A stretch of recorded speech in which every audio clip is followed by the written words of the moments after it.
HR news YouTube channel जो आपको रखे हर खबर से अपडेट। HR न्यूज में आपका स्वागत है। मैं मोहनलाल और हमारे साथ है वार्ड नंबर 2 के पार्षद विनय यादव जी। एक बार फिर HR न्यूज के स्टूडियो में इनसे हम चर्चा करते हैं, क्योंकि लगातार जब से लॉकडाउन हुआ है तो विनय जी से भी हम लगातार इस विषय पे चर्चा कर रहे हैं कि जैसे जैसे लॉकडाउन का दिन बढ़ता चला गया, कहीं ना कहीं परेशानियां सामने आती चली गई। और आपको बता दें 14 तारीख को जैसे 21 दिन का लॉकडाउन पूरा हुआ, उसके बाद प्रधानमंत्री जी ने फिर इसको 3 मई तक के लिए बढ़ा दिया है। और कोरोना वैश्विक महामारी से पूरा देश जो है जूझ रहा है। विनय जी हमारे साथ है। अब किस तरह की चुनौतियां, क्योंकि अब चुनौतियां कहीं ना कहीं बड़ी हो गई है। आपको बता दें जिस तरीके से समाज सेवी संस्थाएं अब तक गरीबों को खाना झुग्गी झोपड़ियों में सप्लाई कर रही थी, उन्होंने कहीं ना कहीं धीरे धीरे अपने हाथ खींच लिए हैं और देखते देखते कई सारी संस्थाओं ने खाना बंद कर दिया है। उनके सामने समस्या खड़ी हो गई है। वार्ड नंबर 2 के पार्षद हैं, इनके वार्ड में भी जानते क्या स्थिति है। विनय जी क्या कहेंगे? चला लिया है।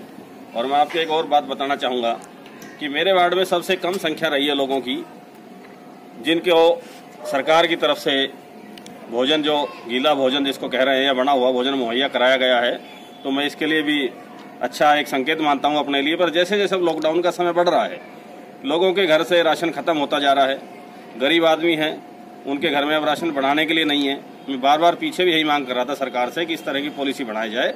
अगर जिन लोगों के घर में चूल्हा जलाने की स्थिति है, उनको सूखा राशन मुहैया कराया जाए। और आज तक प्रशासन की तरफ से कोई भी एक व्यक्ति को भी सूखा राशन मुहैया नहीं कराया गया है।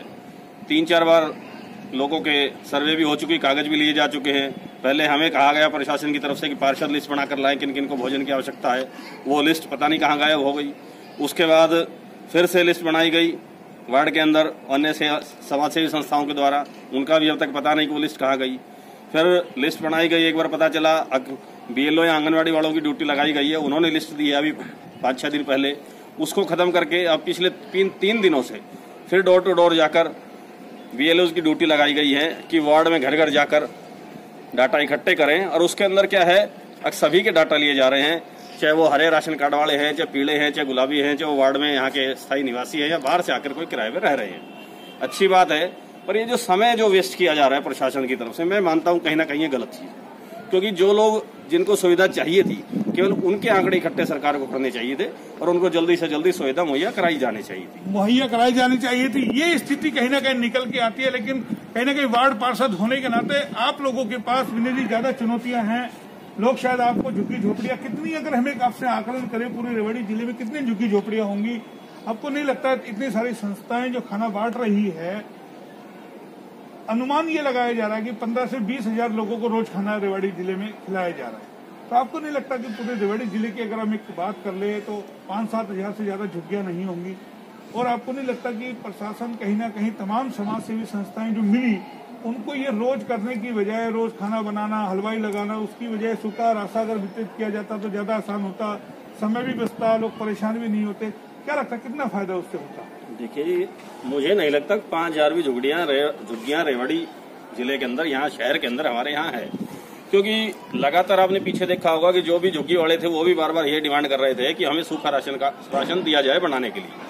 हम राशन बना सकते हैं, बनाने में समर्थ हैं। गीले राशन से वो भी परेशान थे क्योंकि उनकी जो है भूख की वो तृप्ति नहीं हो पा रही थी।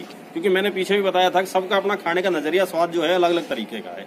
कोई मोटी रोटी बनाता है, कोई चावल खा के खुश है, कोई सब्जी खा के खुश है, कोई चटनी के साथ खा के खुश है। तो जो समाज सेवी संस्थाओं ने यकीनन बहुत बढ़िया काम किया है, पर उनका जो रूटीन से जो खाना चल रहा था पूरी सब्जी का या चावल से, उनसे भी वो लोग ऊब गए थे और वो खाना भी प्रॉपर तरीके से उनको नहीं पहुंच पा रहा था। तो इसलिए बार बार ये डिमांड उठ रही थी उन्हें सूखा राशन दिया जाए। दूसरी बात एक और बताना चाहूंगा कि मैं अकेला पार्षद नहीं हूँ। शहर के 31 वार्ड के पार्षद परेशान है इस बात से कि उनके वार्ड में सरकार की तरफ से किसी भी व्यक्ति को सूखा राशन नहीं दिया गया है। क्या आप सबकी जो बात होती है, क्या लगता है प्रशासन ने आप लोगों से तालमेल नहीं बनाया? इतनी वैश्विक महामारी को लेकर के एक तालमेल बना के चलना चाहिए था। पार्षद भी एक जनप्रतिनिधि अपने वार्ड का, सबसे ज्यादा वो जानता है। तो क्या प्रशासन की भी कहीं न कहीं चूक हुई है? और प्रधानमंत्री जी लगातार ये कह रहे हैं कि सबको साथ लेके चलिए, इस लड़ाई को लड़ना है। और इस तरीके से अलग अलग धड़ों में बट के क्या आपको लगता है लड़ाई जीती जा सकती है? अब कई सारी संस्थाओं ने बंद कर दिया। आज हमने भाड़ावास रोड पर देखा, झुग्गी झोपड़ियों में जो खाना नहीं पहुंच पा रहा, वो लोग परेशान हो रहे 2 दिन से। ये स्थिति जो आएगी, क्या लगता है 2-4 दिन में और भयावह होगी? यकीनन मोहन जी, समाज सेवी संस्थाओं की भी अब एक अपनी लिमिट है, फाइनेंशियल उनका वो है, अगर वो कहाँ तक लोगों को राशन मुहैया कराएं। उन्होंने काफी समय लोगों के सेवा में निकाल दिया है, इसलिए वो बधाई के पात्र है और मैं उन सबको धन्यवाद करना चाहूंगा। तो इस महामारी के समय में उन्होंने समाज हित की सोची और लोगों को भोजन मुहैया कराया। बाकी एक और बात बता दो, तकरीबन हम शहर के 31 पार्षद हैं, 31 में से लगभग 25 पार्षदों से मेरी कंटिन्यू बात हुई है और सभी ने एक ही चीज को कहा है जी, हमारे वार्ड में सूखे राशन की अवस्था है। बाकी प्रशासन की तरफ से अभी तक सूखा राशन नहीं दिया गया है। दूसरी सबसे बड़ी कमी जो हमें दिखी वो दिखी, प्रशासन ने कहीं भी किसी भी समाज सेवी जो भी पार्षद थे उनसे तालमेल नहीं बनाया है। वो हमेशा इनसे दूर भागती रही है और वो जिम्मेदारियों से बचना चाह रही है या उनके दिमाग में कोई डर या शंका है, वो मैं प्रॉपर तरीके से नहीं कह सकता, क्योंकि पार्षद को अच्छी तरह पता है कि वार्ड में किस आदमी को सूखा राशन की आवश्यकता है, किसको गीले की आवश्यकता है। इसलिए मेरी कंटिन्यूस लगातार फोन पर उनसे बात होती रही है और सभी पार्षद ये चाहते हैं कि उनके वार्ड में सरकार की तरफ से सूखा राशन लोगों को मुहैया कराया जाए ताकि आने वाले समय में समस्या से निपटा जा सके। लेकिन अभी तो 3 मई तक का समय है, अब आपको क्या लगता है कि 3 मई का अभी 10 दिन है, 19 दिन का बढ़ा, दूसरा दिन ही है, तीसरा दिन ही है, अभी और यानी कि 15-16 दिन है, कितनी बड़ी चुनौती आप देखते हैं? क्या अब भी सरकार या प्रशासन को सबक लेगी इन सब चीजों से? मुझे नहीं लगता मोहन जी, अब तक तो जैसे तैसे करके समाज सेवी संस्थाओं ने ये पिछला जो लॉकडाउन का फर्स्ट पीरियड था वो निकाल दिया है, लोगों को भोजन मिलता रहा है। बाकी अब जैसे जैसे लॉकडाउन का पीरियड बढ़ा है, समाज सेवी संस्थाएं भी पीछे हटने लग गई है, क्योंकि उन्हें भी प्रशासन की तरफ से कोई मदद मुहैया नहीं कराई गई है। प्रशासन ने कह तो दिया था किसी संस्था को राशन चाहिए तो हमारे पास से ले जा सकते हैं, पर क्या ये प्रशासन की जिम्मेदारी नहीं थी? अगर वो संस्थाओं के पास जाकर पूछें, अगर आप बनाने में आगे सहयोग कर रहे हैं, बांटने में सहयोग कर रहे हैं, तो सूखा राशन देने में आपकी मदद करें, आपको किसी चीज की दिक्कत है हम आपके पास पहुंचा सकते हैं। क्या ये तमाम बातें आपको लगता है सरकार तक पहुंच पा रही है? एक और संकेत मिलते कि रेवाड़ी में अभी तक कोई भी पॉजिटिव केस नहीं मिला है, इसको लेकर के भी कहीं ना कहीं लगता है कि ओवर कॉन्फिडेंस होना बड़ा नुकसान का सौदा होगा प्रशासन। बिल्कुल किसी भी चीज में और जिस तरीके से आपने देखा होगा बहुत सारी रेडियां हैं, जो लोग टेम्पो चलाते थे वो अब सब्जियां लगाने लग गए, रेडियो की संख्या, सब्जियों की संख्या आप देख सकते होंगे कि कई गुना बढ़ गई है। या कोई जो और धंधा करता था वो भी अब सब्जी बेचने लग गया है, जो स्थानीय लोग थे वो भी अब सब्जी बेचने लग गए हैं। तो क्या लगता है, क्या स्थिति है आपको लगता है कि आने वाले समय में हो सकती है? देखिए, लोगों को बाहर निकलने के लिए, आजीविका कमाने के लिए सरकार ने जो रास्ता दिखाया उन्हें वही रास्ता सुलभ लगा, क्योंकि और जो अन्य जो धंधे करते थे, जो बेरोजगार और मजदूर जो तबका है, जो छोटा अपना काम धंधा करके रूटीन की दिनचर्या जो चलाता था, दैनिक दिहाड़ी पे जाता था, उनके पास कोई विकल्प नहीं बचा। प्रशासन ने लाइसेंस देकर इन चीजों को लगाने की परमिशन दी, तो उन्हें आसान रास्ता लगा। जब तक लॉकडाउन रहता है, हमें कोई रोजगार मुहैया नहीं होता है, तो हम अपनी सब्जी बेचकर या अन्य कार्य कर अपनी आजीविका चला सकते हैं। इसलिए वो सब लोग उस धंधे, उस काम की तरफ पलायन कर गए, उन्होंने लाइसेंस बनवाए और वो इस तरफ लग गए हैं। ये मैं मानता हूं कहीं ना कहीं इससे तादाद जो दिन प्रतिदिन रेहड़ियों की, टेम्पों की, इनकी रिक्शाओं की बढ़ती जा रही है, ये भी कहीं ना कहीं हमारे सोशल डिस्टेंसिंग में आने वाले समय में बाधा उत्पन्न करेंगे, क्योंकि एक लिमिटेशन हर चीज की जरूरी होती है।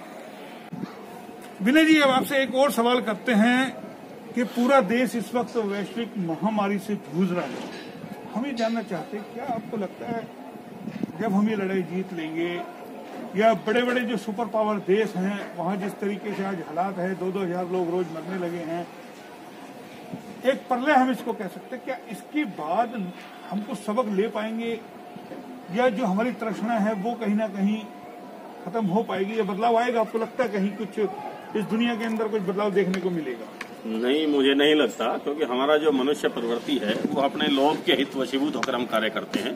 आप इतिहास देखिए, जब भी कोई बड़ा युद्ध हुआ है, उस युद्ध में कितनी भारी क्षति हुई है, उस क्षति पूर्ति के लिए उस युद्ध के निशान कई वर्षों तक जिंदा रहते हैं। तो इसी तरह अब जो समय चल रहा है, ये लॉकडाउन का समय निकल जाएगा और मैं मानता हूं कि हमारी जो विश्व है वो इस महामारी से भी उब जाएगा, पर आने वाले समय में जो बेरोजगारी और जो आर्थिक मंदी होगी उससे उबने के लिए हमारे कई सालों लग जाएंगे।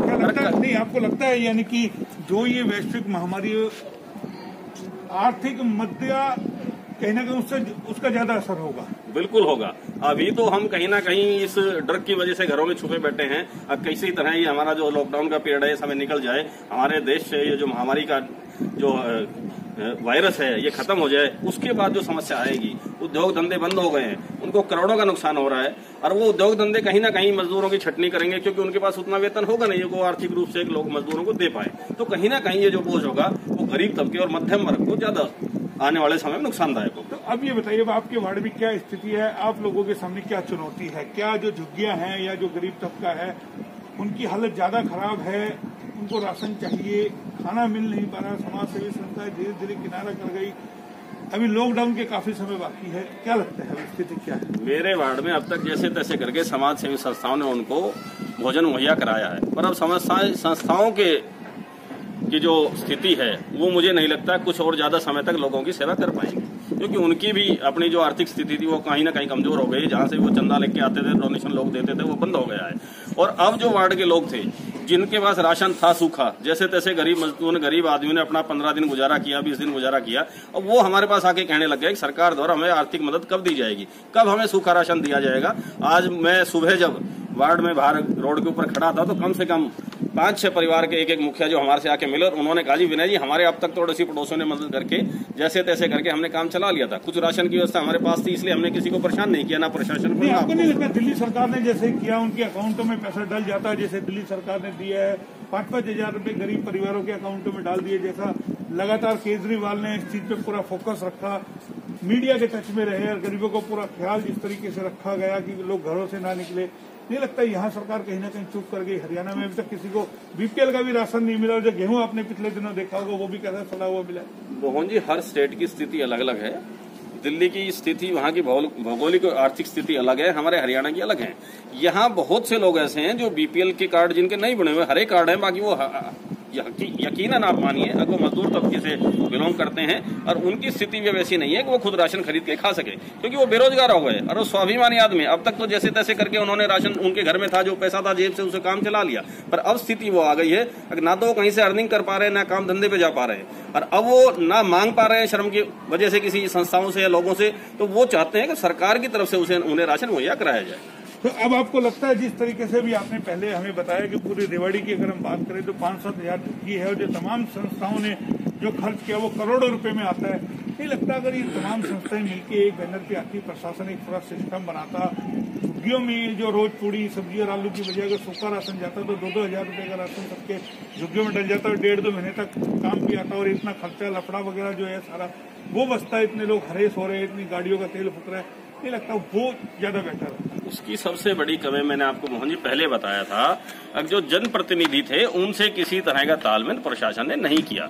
प्रशासन को बार बार ये लग रहा होगा कि जनप्रतिनिधि तालमेल करने की बात कर रहे हैं तो उन्हें लगता है कि ये कहीं ना कहीं अपनी राजनीति कर रहे हैं, पर हकीकत में मुझे जो लगता है मेरी जिन भी जनप्रतिनिधि अपने साथी पार्षदों से या सरपंचों से बात हुई है, सब सेवा में लगे हुए हैं अपने लेवल पे, जिसकी जैसी यथास्थिति आर्थिक स्थिति है, जैसा हर संभव वो मदद अपने वार्ड के लोगों की कर रहे हैं। मतलब तालमेल नहीं है, कोई मैनेजमेंट नहीं है, बाकी प्रशासन की तरफ से वार्ड जो पार्षद थे उनकी तरफ कोई ध्यान नहीं दिया गया, ना उनसे कोई तालमेल बैठाया गया, इसलिए ये जो दिक्कत आ रही है वो इसी वजह से आ रही है। अब कई जगह तो गीला राशन 2 बार पहुंच गया, सूखा राशन कहीं संस्थाओं ने बांट दिया, किसी आदमी को मिल गया किसी को नहीं मिला, तो उससे भी क्या है बहुत बड़ी दिक्कत आ रही है, क्योंकि हर एक व्यक्ति को राशन नहीं मिल पा रहा है। अगर व्यवस्था से राशन बांटा जाता, शुरू के अंदर जो लिस्ट मांगी गई थी वार्ड वाइज सूखे राशन की, उस लिस्ट को बनाया जाता, उसको रिफाइंड किया जाता, और उसके बाद मैंने पहले भी कहा था पार्षद के साथ कोई भी एक सरकारी या संस्था का आदमी साथ जाता और वो घर घर जाकर राशन पार्षद को साथ लेकर देता, तो उससे एक बात स्पष्ट हो जाती, अब जो जरूरतमंद लोग थे उनको राशन मिल पाता, ना पार्षद भी किसी तरह की उसमें राजनीति कर पाता, ना अपने चहेतों को दिला पाता, हकीकत में जरूरतमंदों की स्वयं मदद होती।